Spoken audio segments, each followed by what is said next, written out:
পাহাড়ের পাদদেশে একজন বৃদ্ধ কৃষক,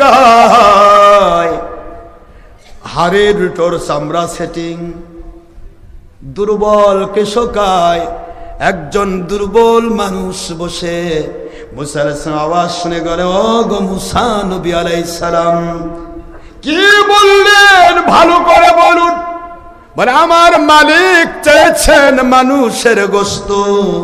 বলে, এসো মুসা, আপনি আমার সামনে এসে যান, আমি আমার মালিকের মহব্বতে শরীরের সব গোশত দিয়ে দিতে চাই। একটু জোরে বলুন সুবহানাল্লাহ।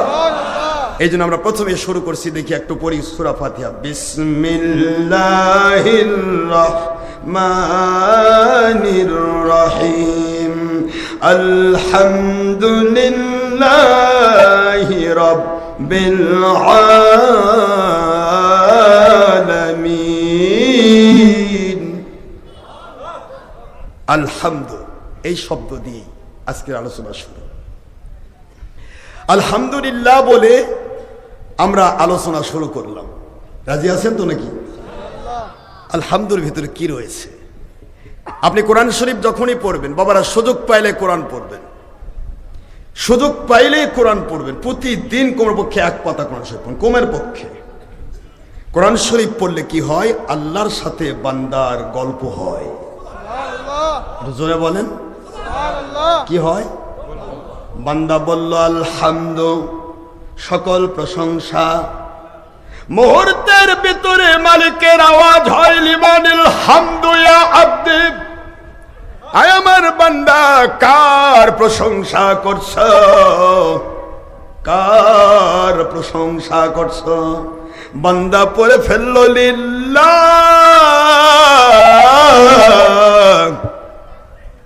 আমি আল্লাহর প্রশংসা করছি। সুবহানাল্লাহ বলেন। আল্লাহ কি খুশি। আল্লাহ বলেন, তোমার আল্লাহটা কে? তোমার আল্লাহর কি গুণ?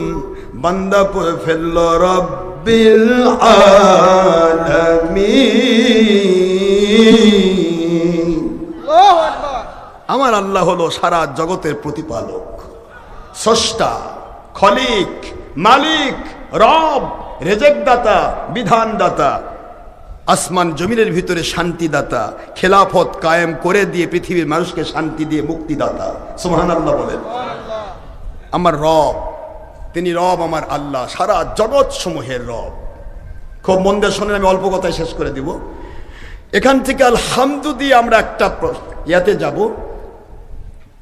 তবরানীর এক হাদিস শরীফে এসেছে, রাসূল পাক সাল্লাল্লাহু আলাইহি সাল্লাম বলেন, মুসা কালিমুল্লাহ আলাইহিস সালাম আল্লাহর সাথে কথা বলতেন। কথা বলতে গিয়ে স্বাভাবিকভাবে কথা বলার জন্য তিনি আল্লাহর কাছে তুর পাহাড়ে যেতেন। বলেন তো কোথায় যেতেন বাবারা?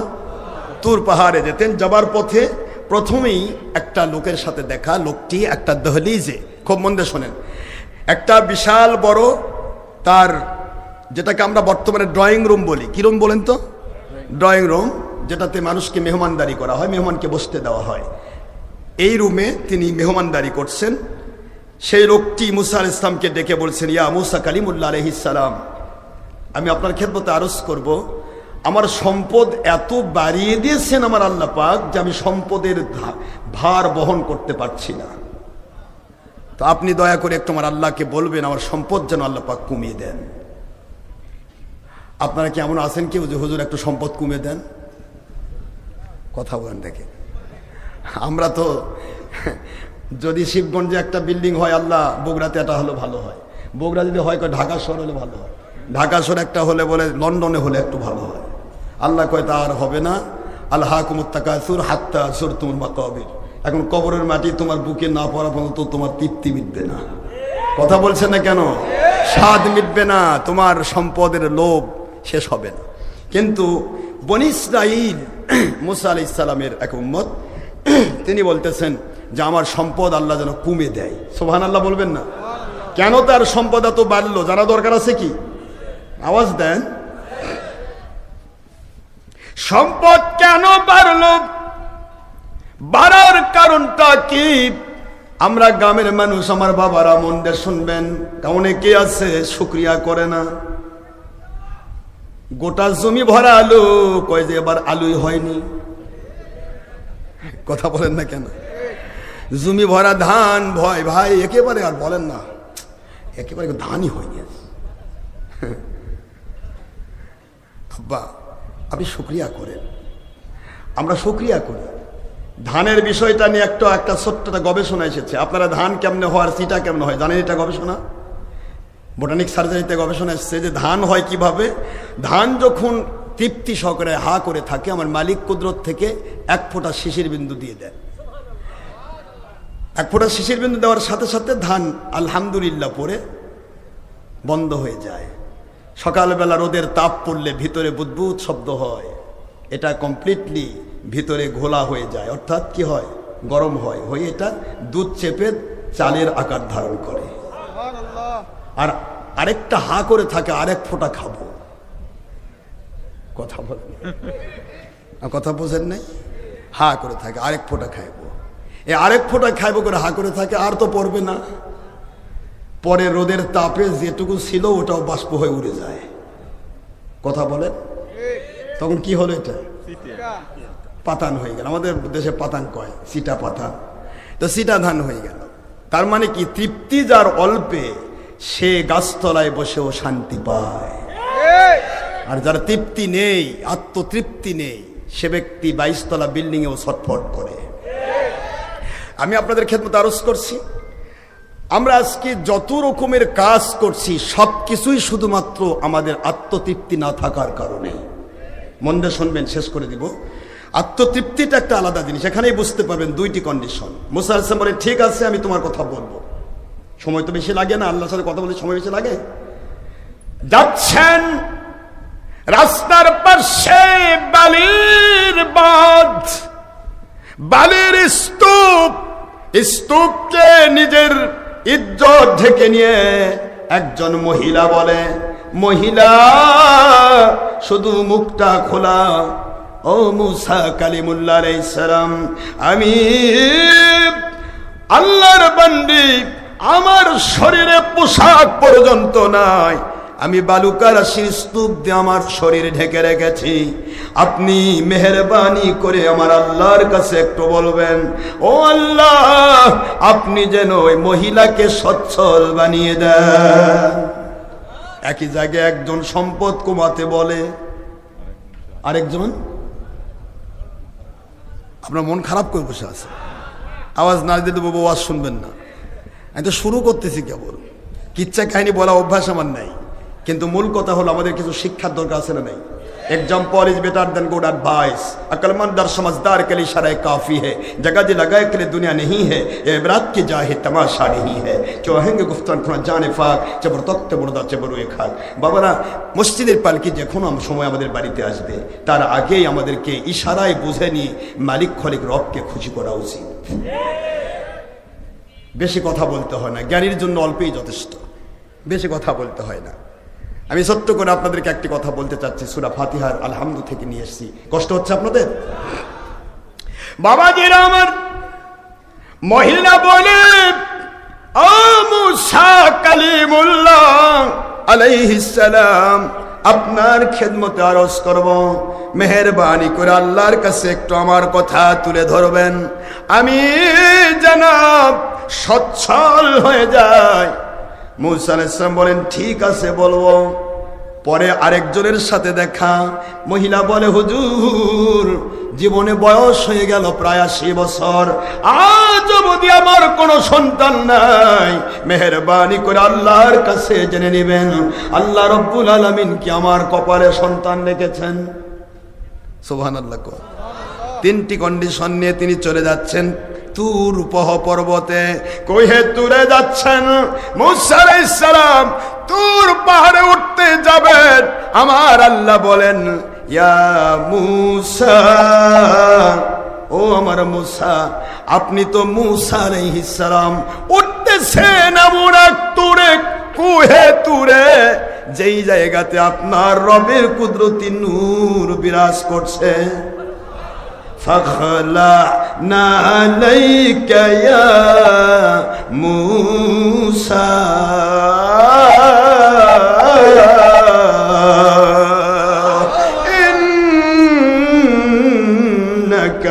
بالوادي المقدس طوى সুবহানাল্লাহ বলেন। মুসা আলাইহিস সালামকে আল্লাহ বলেন, মুসা নবী ও কালিমুল্লাহ আলাইহিস সালাম, এই মুহূর্তে আপনি আপনার পায়ের জুতা মোবারক খুলে ফেলুন। জুতা পরে কুহে তুলে ওঠা যাবে না, যাবে না, যাবে না। কুহে তুলে আপনার পবিত্র আল্লাহ মুকদ্দাসে তোয়া, এই কুহে তুলে আপনার পবিত্র আল্লাহর কুদরতি সত্তার নূর বিরাজ করছে। মুসা আলাইহিস সালামকে কুহে তুলে উঠতে দেওয়া হবে না জুতা ছাড়া। এবার আপনি আগের দিকে যান। আমার তাফসিরে তাবারিতে এসেছে, সুনাদ দারমিতে এসেছে, মুসনাদে আব্দুর রাজ্জাকে এসেছে, আল্লাহর বন্ধু সপ্তম আসমান অতিক্রম করেছেন, সপ্তম আসমান অতিক্রম করেছেন, সিদরাতুল মুনতাহা পার হয়েছেন। ইনদা সিদরাতুল মুনতাহা, সিদরাতুল মুনতাহা পার হয়ে যখন হুজুর উপরের দিকে যাচ্ছেন, রফরফ সিংহাসনে ওঠে নবী উপরের দিকে যায়। এই মুহূর্তে যখন আরশে আজিমের উপরে উঠবেন, নবীজির পায়ে তখনও তিনি ঘুমন্ত অবস্থায় জুতা। আমাদের জুতাগুলি যেরকম তখনকার জুতা এরকম নয়, আমাদের মোজা যেরকম আছে, চামড়ার মোজা দেখছেন আপনারা, এরকম মোজা রকম সব জুতা ছিল। আল্লাহর বন্ধু জুতা পরে ঘুমিয়েছিলেন, ওই অবস্থায় তিনি উঠে গেছেন। আল্লাহর বন্ধু অন্তরের ভিতরে বুদবুদ করছে, আমি কোথায় এসেছিলাম, কোথায় জমিন আর কোথায় আমার আল্লাহর আরশে আজিম।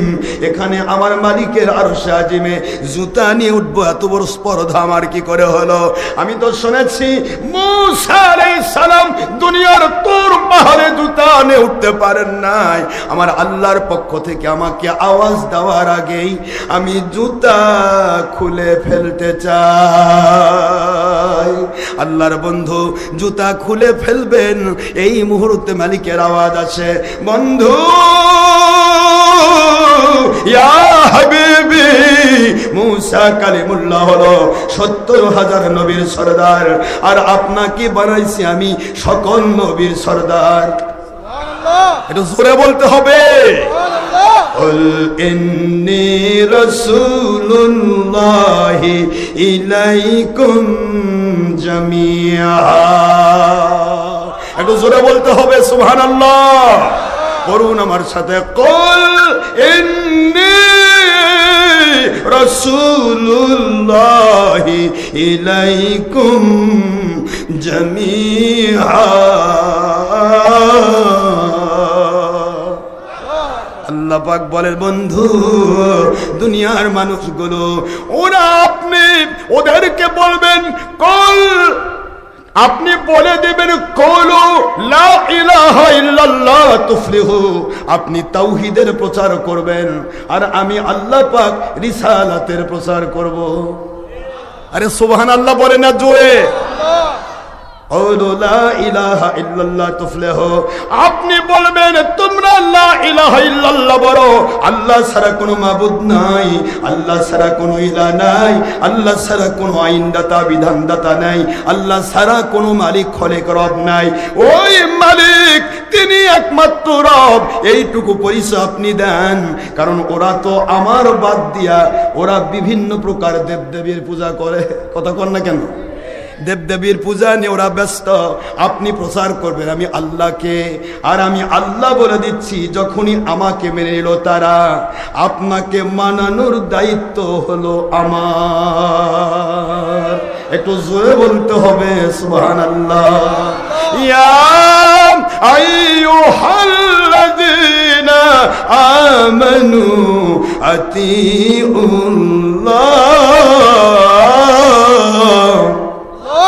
وأطيعوا الرسول وأولي الأمر منكم. سبحان الله. فإن تنازعتم في شيء فردوه إلى الله والرسول.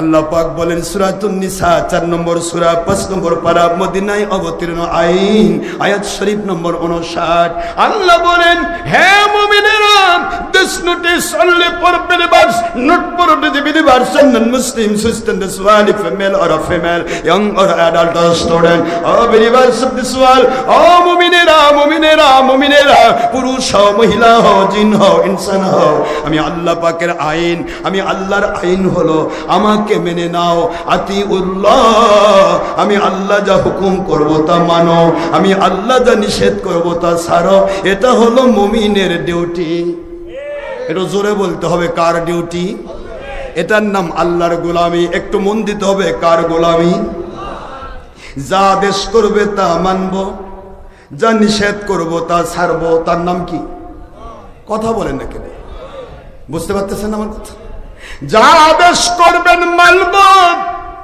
যা নিষেধ করবেন তা ছাড়ব এটার নাম গোলামি আল্লাহ বললেন আমার গোলামিতে নিজেকে ন্যস্ত করা আমি আল্লাহ পাককে মেনে নাও এর নাম তাওহীদ এর নাম কি তাওহীদ মেনে নাও সঙ্গে সঙ্গে ওয়াই আতেফা লেগে দিয়ে বললেন ওয়া আতিউর রাসূল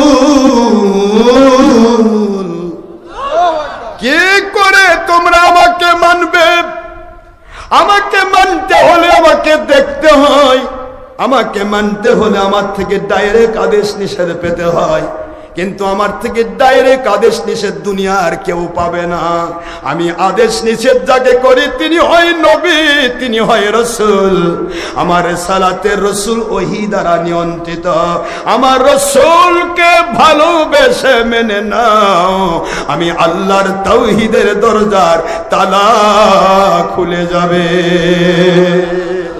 জোরে বলতে হবে সুবহানাল্লাহ আমরা তো খালি তাওহীদ নিয়ে ব্যস্ত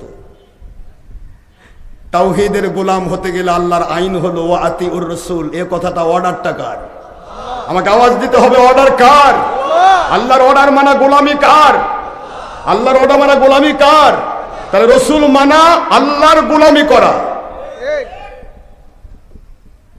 মা আতাকুমুর রাসূল فخذوه وما نهاكم عنه فانتهوا واتقوا الله إن الله شديد العقاب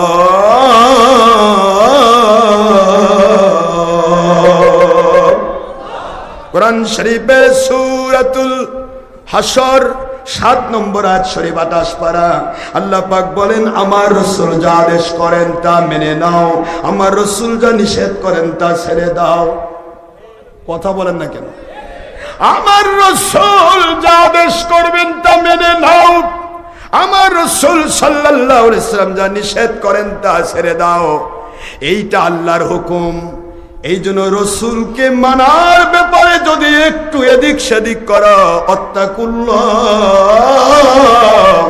আমি আল্লাহর শাস্তিকে ভয় করো ইন্নাল্লাহ শাদীদুল ইকাব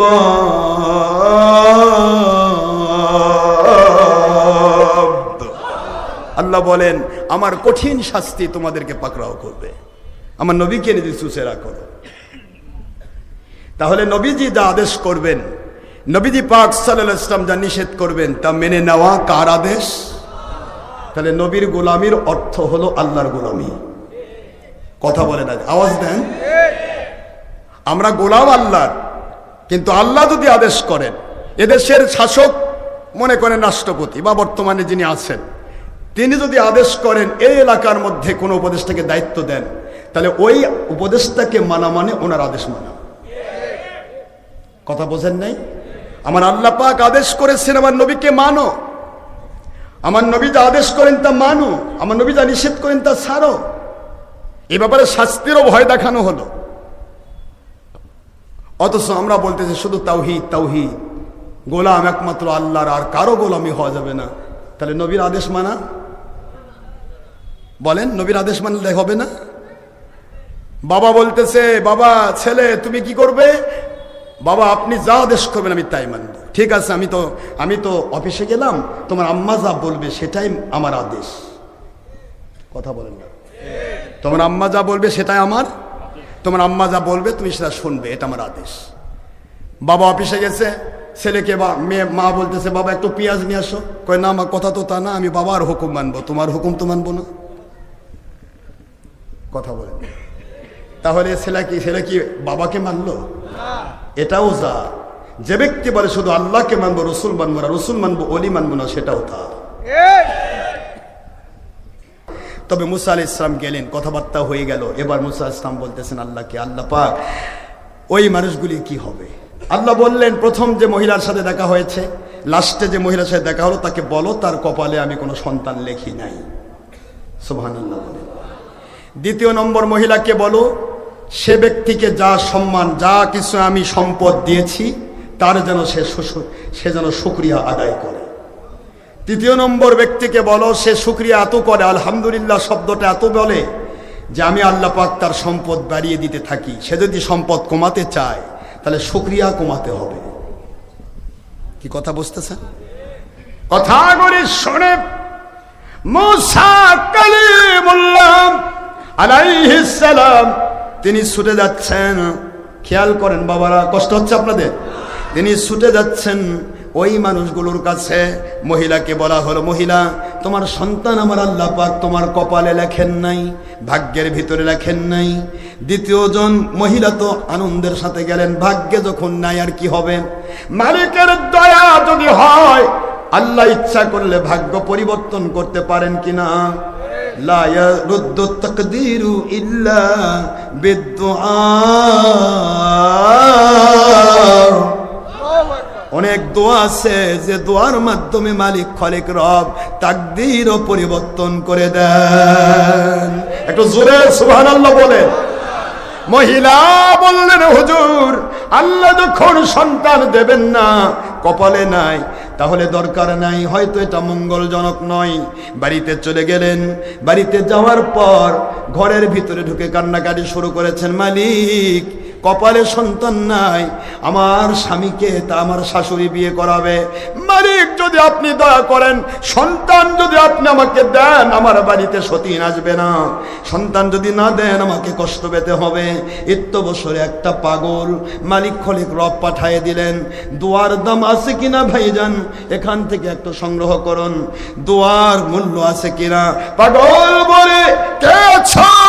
আমাকে একটা রুটি দেবে, আমার মালিকের কাছে দোয়া করব, আমি আল্লাহর কাছে দোয়া করব।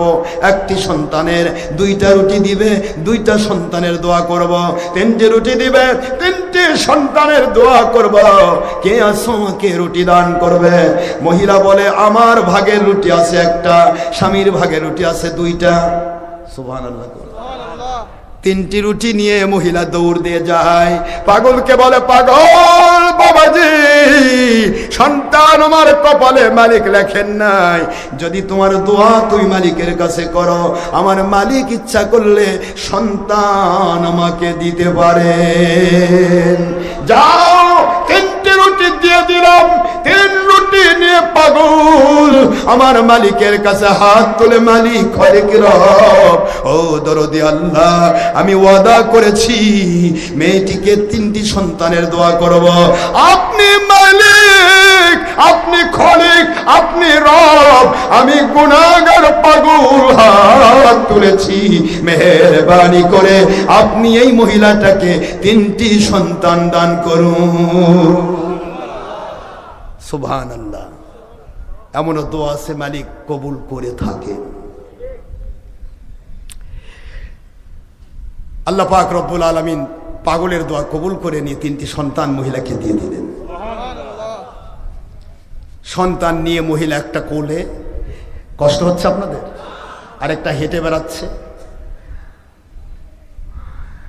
তিনটি সন্তান মহিলা নিয়ে রাস্তায়। মুসা আলাইহিস সালাম একসময় হেঁটে আসে, দেখে মহিলা, কি ব্যাপার আপনার সন্তান থেকে আসলো? কয় আপনি না বলেন আমার সন্তান নেই। তো আল্লাহ তোমাকে দিছে। মুসা আলাইহিস সালামের মেজাজ খারাপ হবে না? আল্লাহর নবী ওহী দ্বারা নিয়ন্ত্রিত।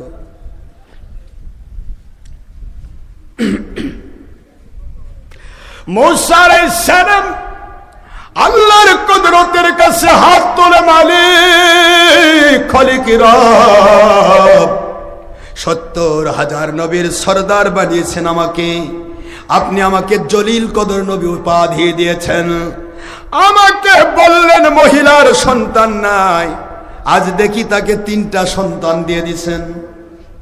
ব্যাপার কি আল্লাহ? বুঝলাম না, আপনার ওয়াদার তো খেলাফ হয় না। সুবহানাল্লাহ বলেন। আল্লাহ বলেন মূসা আলাইহিস সালাম, এইটা কেন করেছি? যাও আমার জন্য একটা অর্ডার নিয়ে যাও, পুরো পাহাড়ি এলাকার ভিতরে ঘোরা, মানুষকে বলে দাও আল্লাহ পাক একটু মানুষের গোশত চান। মনে কয় আল্লাহ খাবে, আল্লাহর খাওয়ার ঠেকা পাচ্ছে।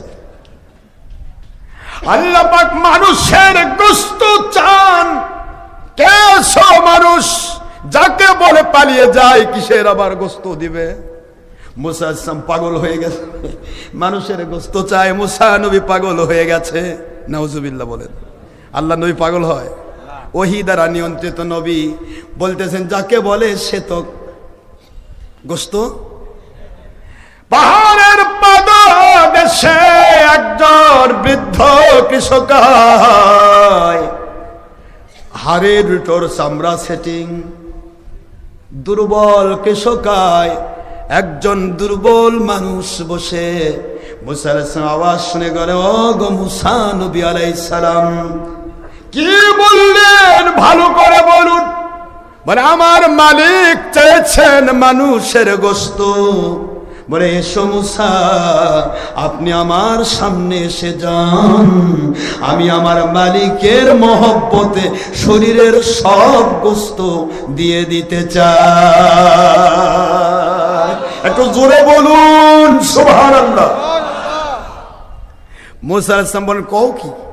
কেউ গোশত দেয় না, তুমি গোশত দিবে? তোমার হাড়ে মাথা, তোমার শরীরে তো গোশতই নেই, কি গোশত দিবে তুমি? বলে গোশত যেখানে আছে সেখান থেকে দেব, টেনশন করবেন না। এবার চাকু নিয়ে হাত থেকে শেষে গোশত তোলে, যেখানে গোশত সেখান থেকে পুরো মাথা থেকে পা পর্যন্ত সব জায়গায় চাকু লেগে লেগে সিলে সিলে গোশত তৈ তৈ করে লোকটা মুসা নবী আসলামের হাতে দিয়ে বলে, মুসা নবী আলাইহিস সালাম, আল্লাহ তো বলেন নাই কোথাকার গোশত চান। আমার মনটা বলে আমি যদি কপালের গোশত দেই মালিক যদি খুশি না হয়, আমি যদি হাতের গোশত দেই মালিক যদি খুশি না হয়, এই জন্য গোটা শরীর থেকে তন্ন তন্ন করে খুঁজে খুঁজে গোশতগুলো কেটে কেটে আপনার হাতে দিয়ে দিলাম। যান আমার মালিককে দিয়ে দেন, আমার মালিক খুশি তো আমি খুশি হয়ে যাব। আলহামদুলিল্লাহি রাব্বিল আলামিন। সুখে দুঃখে সর্বাবস্থায় আমি মালিকের শুকরিয়া করতে চাই। আমার মালিকের ডাকে সাড়া দিয়ে শরীরের গোশত দিতে পেরেছি, এইটাই আমার বড় শুকরিয়ার বিষয়। আমার মালিকের ডাকে সাড়া দিয়ে দিতে পেরেছি, এটা তো আমার মালিকের দয়া। আমরা মালিকের গোলাম হতে পারবো, এটা তো মালিকের দয়া। আমাদের কি আছে বাবা? মালিকের গোলামি করতে পারবো, এটাই তো বড় পাওয়া। যাও মুসা নবী আলাইহিস সালাম দিয়ে দেন আমার মালিকের কাছে। মালিক খলিক রব আল্লাহর কাছে মুসা আলাইহিস সালাম আল্লাহ পাক কেবল মালিক, এই তো গোশত পেয়েছি, কে দিল? বলে অমুক জায়গায় এক পাগল কোথা থেকে গোশত দিয়েছে। আল্লাহ জানে না? বলেন জানে কি না? কোথা থেকে গোশত দিয়েছে তো পুরা শরীর থেকে। নবী মুসা কালিমুল্লাহ আলাইহিস সালাম, আপনি বলুন বলুন বলুন, ওই ব্যক্তি গোটা এলাকার কোনো মানুষ আপনাকে গোশত দিল না, আপনার শরীরে গোশত তাও আপনি দেওয়ার মতো আপনার কোনো চিন্তায় মাথায় আসলো না, আমি চিন্তা মুক্ত করেছি। সুবহানাল্লাহ বলেন। এটা নবীর দোষ নয়, তার মনের মধ্যে চিন্তায় আসেনি যে আমিও তো মানুষ। আপনার শরীর মোবারকের গোশত দেওয়ার চিন্তাও হলো না, কারণ নবীরা ওহী দ্বারা নিয়ন্ত্রিত। আমি ওহী দিয়ে আপনাকে নিয়ন্ত্রণ করেছি, দিতে পারবেন না। কেউই যখন দিল না, একটা পাগল তার পুরা শরীরের গোশত নাই, তাও কেটে কেটে আমার কুদরতের সামনে তুলে ধরে। ওই পাগল যদি আমার কাছে কিছু চাই গো মূসা আলাইহিস সালাম, বলুন তো আমি না দিয়ে কি পারি? ওই পাগল দুই হাত তুলে আমার কাছে আবেদন করে, ওই মহিলাকে 3টি সন্তান দিয়ে দিতে হবে। পাগলকে ভালোবেসে, ওই অলিকে ভালোবেসে আমি আল্লাহ রব্বুল আলামিন দয়া করে ইহসান করে ওই মহিলার তাকদীরকে পরিবর্তন করে দিয়া, সন্তান ছিল না জায়গায়, সন্তান আমি পরিপূর্ণ 3টি সন্তানের ভাগীদার বানায় দিয়েছি। আলহামদুলিল্লাহি রাব্বিল আলামিন। শুকরিয়া সেই রবের, যে রব সারা জগতের প্রতিপালক। কাউকে সুখে রেখে খুশি, কাউকে দুঃখে রেখে খুশি, কাউকে গাছতলায় রেখে খুশি, কাউকে 22 তলায় রেখে খুশি, কাউকে চাকরি দিয়ে খুশি, কাউকে চাকরি না দিয়ে খুশি, কাউকে সন্তান দিয়ে খুশি, কাউকে সন্তান না দিয়ে খুশি, কাউকে সম্পদের মালিক বানিয়ে খুশি, কাউকে ভিক্ষুক বানিয়ে খুশি।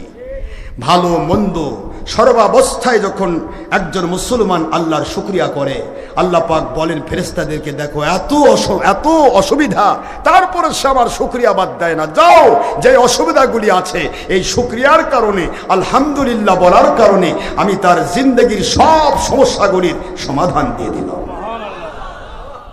বাবাজি আমার, আমরা তো শুকরিয়া করি না, শুধুমাত্র নিজেকে নিয়ে কামড়া কামড়ি করি। অন্যের কেন ভালো হলো, অন্যের কেন ভালো হলো, কথা বুঝতেছেন না? শুধু মানুষের ক্ষতি করার চেষ্টা।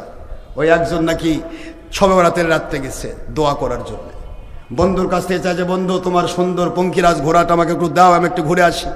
বন্ধু বলে ভাই পঙ্কিরাজ ঘোড়া দিতে পারবো না, বেড়ার জন্য নয়, এটা আল্লাহর রাস্তায় দাওয়াত দেওয়ার জন্য কিনছি, তুমি বেড়ানোর জন্য আমি দিব না। এই দিব না বলে ছেড়ে দিয়েছে। শবে বরাতের রাত থেকে দোয়া করতেছে, আল্লাহ বন্ধু আমাকে ঘোড়া দেয়নি, ঘোড়াটা যেন সকালে যেন খবর পায় ঘোড়া মরে গেছে।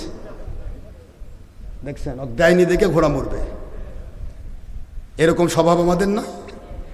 কেন আমার দিল না, কেন আমার দরকার? আমি আজকে এখানে আসছি, কোরআন হাদিস যদি খুলে খুলে গুলে গুলে আপনাদের খাওয়ায়, তবু আপনি যদি 22 নম্বর দল করেন, তাহলে আমি গেলে বলবেন এক ভণ্ড আসছিল, আজগুবি কথা কয়ে গেছে, ভণ্ডামি করে গেছে। আর যদি কোরআন হাদিসের কিছুই না বলে উল্টা পাল্টা কথা বলে চলে যায়, আপনার কোম্পানির পক্ষে বলে যায়, কালকে চায়ের দোকানে চা খাওয়ার হেরিক, আয় রে বসিরুদ্দি চা খা, কি সুন্দর এক, আরে প্রিন্সিপাল এত ভালো মানুষ, মানে কি সুন্দর এক বক্তা নিয়ে আসছিল। কি হয়েছে ভাই, এত খেপছেন কেন? কয় যে এমন বক্তা যে হক্কানি রব্বানি আলেম, আমাদের দলটা ভালো হয়ে গেছে। এই হলো আমাদের ইসলাম। আমাদের ইসলাম শুধু নিজেকে নিয়ে, আর আমার আল্লাহর ওলিদের ইসলাম হলো আল্লাহকে নিয়ে। বাবা আমার, কষ্ট নেবেন না, আমি কাউকে জুলুম করার অভ্যাস নেই, ভালো লাগলে নেবেন, না ভালো লাগলে আপনার কোম্পানিতে থাকেন। কিন্তু একটি কথা আমি বলবো, দয়া করে কোনো সময় পূর্ববর্তী ইসলামের দুশ্মনী করবেন না, গোড়া কেটে যাবে। আমের গাছের গোড়া কেটে দিলে আগালে জলপাই থাকবে? জলপাইও পড়ে যাবে। কলম কাটা ডাল ওখানেই থাকেন, যতক্ষণ গোড়া আছে ততক্ষণ আপনি টিকবেন, গোড়া নেই আপনি টিকবেন না। মাত্র 30-40 বছর আগের ইতিহাস টানেন আপনি, আমরা বাড়ি বাড়ি ঘর ঘর মিলাদ পড়েছি, মিলাদের প্যাকেট খেয়ে বড় হয়েছি। আজ মিলাদের বিরোধিতা করবার কি আবার হুজুরের আমার ওয়াজ বন্ধ করে, চিন্তা করে। অথচ সব কেতাব এক কথায়, এই যে কেতাব, সব কেতাব তাদের লেখা কেতাব। এই যে আকবরুল আখিয়ার কেতাব, সকল ওস্তাদের ওস্তাদ হজরতে আল্লাহর ওলি আব্দুল হক মুহাদ্দিস দেহলেভি রহমতুল্লাহ আলাইহি, তিনি তার 624 পৃষ্ঠায় লিখে রেখেছেন, বাংলা ভারত পাকিস্তানে আমরা যত আলেম আছি, যত গ্রুপ আছি, সকল গ্রুপের ওস্তাদের হেড ইনি হলেন সনদ। সেই সনদ বলতেছেন, আয় আল্লাহ मेरे कोई अमल ऐसा नहीं है जिसे आपके दरबार में पेश करने के लायक समझो। आय अल्लाह আমার এমন কোনো আমল নেই যা আপনার দরবারে পেশ করার মতো যোগ্যতা সম্পন্ন। मेरे तमाम अमल फसादियात मौजूद रहते हैं, আমার প্রতিটা আমল ফাসাদিয়াত দিয়ে ভরা রয়েছে। अलबत्त मुझे हकीर और फकीर का एक अमल सिर्फ तेरे जाते पाक को इनायत को जिससे बहुत शानदार होता है। আমার একটি মাত্র আমল আছে যা আপনার দরবার পেশ করার মতো যোগ্যতা সম্পন্ন, সবচাইতে शानदार এবং মজবুত আমল, কবুলযোগ্য আমল। ও ये है कि ওই আমল এইটা कि मजलिस से मिलाद के मौके, मजलिस से सिरात नहीं, मजलिस से सिरातिन नबी नहीं, मजलिस से मिलादुन नबी, मजलिस से मिलाद के मौके मैं अब्दुल हक मुहद्दिस देहलवी खारा होकर सलाम पढ़ता हूँ। আমি আব্দুল হক মুহাদ্দিস দেহলভী সকল ওস্তাদের ওস্তাদ, আমি মিলাদ মাহফিল করি এবং সেখানে দাঁড়িয়ে দাঁড়িয়ে কিয়াম করে নবীকে সালাম দেই। ও আল্লাহ, আমার এই আমলটা কিয়ামতের দিন আপনি নাজাতের ওসিলা বানিয়ে দিয়েন। এখন আমার গোড়া যদি কয় মিলাদ কিয়াম আর মাথায় এসে যদি সিরাত, মাথায় এসে যদি কই মিলাদ নাই, তাহলে বোঝা যাবে গোড়া ঠিকই আছে, মাথার থেকে আসল ডালটা কেটে ফেলে দিয়ে নকল কোনো ডালের কলম কেটে লেগে দেওয়া হয়েছে। আমি তো কলম কাটা ডাল হতে চাই না, আমি গোড়া নিয়ে থাকতে চাই। আমি আপনাদের অনুরোধ করব, কোনো ক্ষেত্রেই বাড়াবাড়ি করবেন না। সমাজ ফিতনামুক্ত থাকবে। যে পড়ে না তাকে পড়তে বলবো না, যিনি পড়েন তাকে বাধা দিবেন না। ঠিক না বা ঠিক বলেন? মিলাদ আপনি করেন না, কোন আমাদের আপত্তি নেই। আপনি আমার নবীজিকে মানবেন না, সেটা আপনার ব্যাপার। আপনি পীর মুরিদি মানবেন না, আপনার ব্যাপার। কিন্তু যারা মানছে তারা দলিল ভিত্তিক মানছে। ঠিক না বা ঠিক বলেন? এই বাংলাদেশে শাহজালাল কে ছিলেন? পীর না অন্য কোম্পানি? कबीले कबीले तबू तक खुदा था, किसी का हुबुल था, किसी का सफा था, किसी का स्तर था, किसी का मुन था। हर हर घर में, हर हर मोहल्ला में नया नया खुदा था, नया नया मंदिर था। मस्जिद और मदरसा नहीं भी होता, मुस्लिम नहीं है हिंदू का बेटा हिंदू है। हर हर घर में हिंदू का बेटा हिंदू है। मस्जिद नहीं है तो मस्जिद नहीं है, तो मस्जिद के लिए इमामती करने के पर, खतीबगिरी करने के पर मस मस मायने कमाई नहीं है। मदरसा नहीं है, मदरसा के लिए मुदरिसगिरी करने के पर, मुफ्तीगिरी करने के पर, मस मस मोहतामिमगिरी करने के पर मस मस मायने कमाई नहीं है। मुस्लिम नहीं है दिस सब कॉन्टिनेंट हिंदुस्तान कॉल्ड हिंदुस्तान। हिंदू का बेटा हिंदू है, मुहद्दिस नहीं है, मुफस्सिर नहीं है, शायक और मदानी नहीं है, डॉक्टर अशरफ सिद्दीकी नहीं है। हिंदू का बेटा हिंदू है, तो मुस्लिम नहीं है। वाज महफिल और तफसीरुल कुरान महफिल नहीं है। एक रात भी 1 घंटा का वाज फरमायती पर हेलीकॉप्टर सुक्ति करने के लिए लाख लाख टका माल कमाई नहीं है। मगर हक्कानी वली औलिया, हक्कानी वली औलिया, मजहब मानने वाला पीर, हक्कानी वली औलिया के हाथ बायात होने वाला पीर, फर्ज नमाज के बाद, अजान के बाद हाथ उठाना मुनाजात करने वाला पीर, हक्कानी वली औलिया, शबे बरात, शबे कदर, शबे मेराज, ईद मिलादुल नबी, आशुरा मिनाल मुहर्रम पालन करने वाला पीर, हक्कानी वली औलिया, शाहजालाल, शाहपरान, शाह मखदूम, मई सवार बल्कि खानजहान अली, शाह फतेह अली अशकारी रहमतुल्लाह अलैहि अजमाइन। हक्कानी वली औलिया की हक इस्लामी दावत। हमारा मुस्लिम नहीं है, मुहद्दिस मुफस्सिर नहीं है, आलिम उलमा नहीं है, हिंदू का बेटा हिंदू नंगटी पढ़ने वाला है।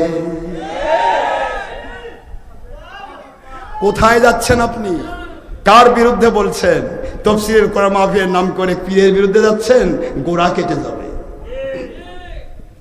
মুফতির নাম করে পীরের বিরুদ্ধে যাবেন, মুফতিগিরি থাকবে না। মুহাদ্দিস মুফাসসির নাম করে পীরের বিরুদ্ধে যাবেন, মুফাসসির মুফতিগিরি মুহাদ্দিসগিরি থাকবে না। মাত্র 10 পুরুষ আগে দেখেন শ্রী শ্রী অমুক নারায়ণ চক্রবর্তী, এই চক্রবর্তী কলেমা পড়াইছিল মিলাদ পড়া পীর। তারপরে আপনার কোম্পানি আপনি পাইছেন। এই জন্য কোম্পানির উপর নির্ভর করে হক্কানি ওলিয়া উলিয়ার দুশমনি করবেন না। আমি অনুরোধ করব, আমি বাড়াতে চাচ্ছি না আর, যাই আমি শেষ পর্বে চলে আসতেছি। মুসা আলাইহিস সালাম 2 লোককে বললেন। মহিলা বলতেছে, হুজুর আপনি কি চোখে দেখেন না? দেখেন মহিলা বলছেন, আপনি কি চোখে দেখেন না আমি কিসের শুকরিয়া করব? আমার সামনে আমার তো পড়ার মতো কোনো পোশাক নেই, বালির স্তূপ দিয়ে আমি আমার ইজ্জত ঢেকে আছি, আপনি বুঝতে পারছেন না আমি কিসের শুকরিয়া করব? যেই বলছে তাফসীর বলে মুহূর্তের ভিতরে মহিলা যেই বালুকা রাশি দিয়ে নিজের ইজ্জত ঢেকে রেখেছিল এই পর্যন্ত, পুরা বালুকাগুলো মুহূর্তের মধ্যে বাতাস এসে উড়ে নিয়ে গিয়ে মহিলাকে উলঙ্গ করে ফেলল। নাউযুবিল্লাহ বলেন।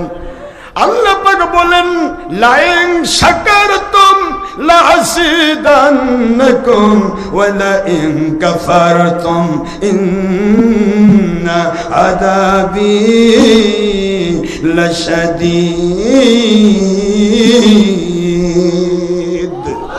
কোরআন শরীফের সূরাতুল ইব্রাহিম আলাইহিস সালাম 7 নম্বর আয়াত শরীফ আল্লাহ পাক বলেন, যদি আমার শুকরিয়া আদায় করো, শুধু আলহামদুলিল্লাহ শব্দটা প্রয়োগ করতে পারো, তোমার অসুবিধা যা আছে আমি আল্লাহর সুবিধাতে পরিণত করে দেব। শুকরিয়া করবে না, তোমার সকল নিয়ামত আমি ছিনিয়ে নেব।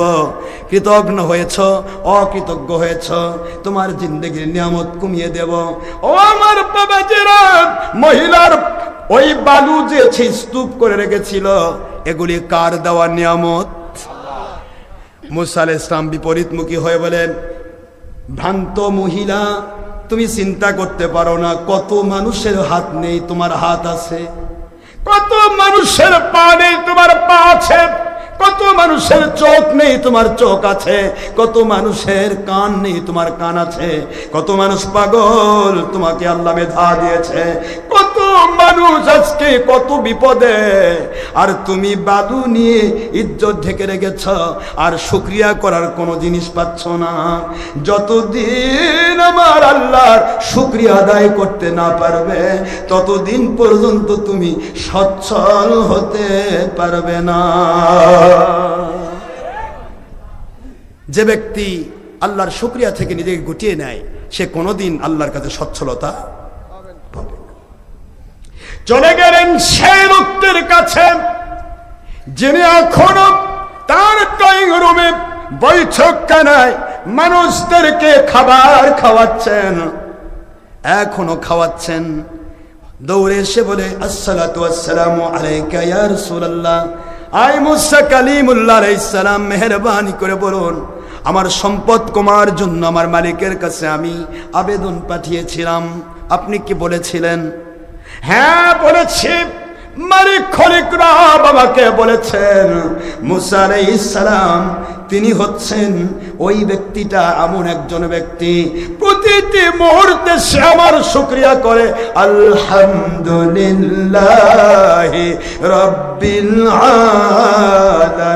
আলামিন। প্রতিটা মুহূর্ত বলে আমার আল্লাহর শুকরিয়া। আমি মালিকের শুকরিয়া আদায় করলে আমি ওই বান্দাকে সচ্ছলতা না দিয়ে পারি না। ও আমার নবী মুসা আলাইহিস সালাম ওই ব্যক্তিকে বলে দেন, উনি যেন শুকরিয়া কমিয়ে দেয়, তাহলে আমি তার সম্পদ কমিয়ে দেব। ও ব্যক্তি, তুমি শুকরিয়া কমিয়ে দাও আল্লাহর, তোমার সম্পদ কমে যাবে। যেই মাত্র কথা লোকটি বলে, ওগো আল্লাহর নবী মুসা কালিমুল্লাহ আলাইহিস সালাম, কেমন করে আমি ওই মালিকের শুকরিয়া বন্ধ করব, যে মালিক না চাইতে আমাকে খাবার দিয়েছেন, না চাইতে আমাকে একজন মুমিন হিসেবে কবুল করেছেন, না চাইতে যে মালিক দয়া করে এত সম্পদের মালিক বানিয়েছেন, ওই মালিকের শুকরিয়া আদায় না করে কেমন করে পারবো? যিনি আমাকে আল্লাহ ওই মালিক, তিনি সেই মালিক যিনি আমাকে ক্ষুধা লাগলে খাবার দেন, সুবহানাল্লাহ বলেন।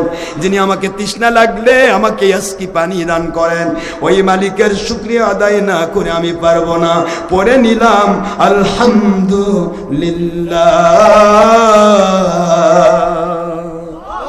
যেই মাত্র আলহামদুলিল্লাহ পড়া, তার খাঞ্চাগুলি ছিল বিভিন্ন রকমের, আপনারা ডালা বানান না, ডালার মতো অথবা সাধারণ কোনো অ্যালুমিনিয়াম পুরা খাঞ্চাগুলি হলো সোনার পাত্র।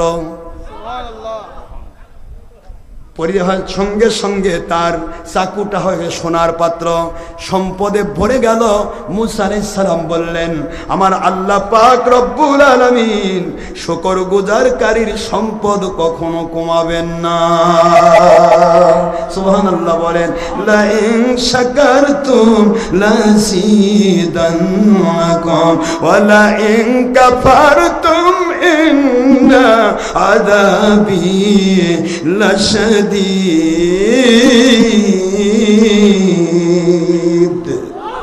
যদি তোমরা শুকরিয়া আদায় করো, আমি তোমাদের শুকরিয়ার জন্য তোমাদের নিয়ামত বাড়িয়ে দিব। আসুন আমরা শুকরিয়া করি, আমরা যেন অন্যের উপরে হিংসা না করি, পরস্তি কাতর যেন না হই। অন্যের শ্রী দেখে কাতর হওয়া এটা ভালো মানুষের লক্ষণ নয়। হিংসা যার উপর করবেন, মালিকের দায়িত্ব হয় তাকে উঠিয়ে দেওয়া, আর যে হিংসুক তাকে দাবিয়ে দেওয়া, এটা মালিকের দায়িত্ব। আমি আপনাদেরকে আর কষ্ট দেব না। বাবার কষ্ট পেয়েছেন? সবাই ধরে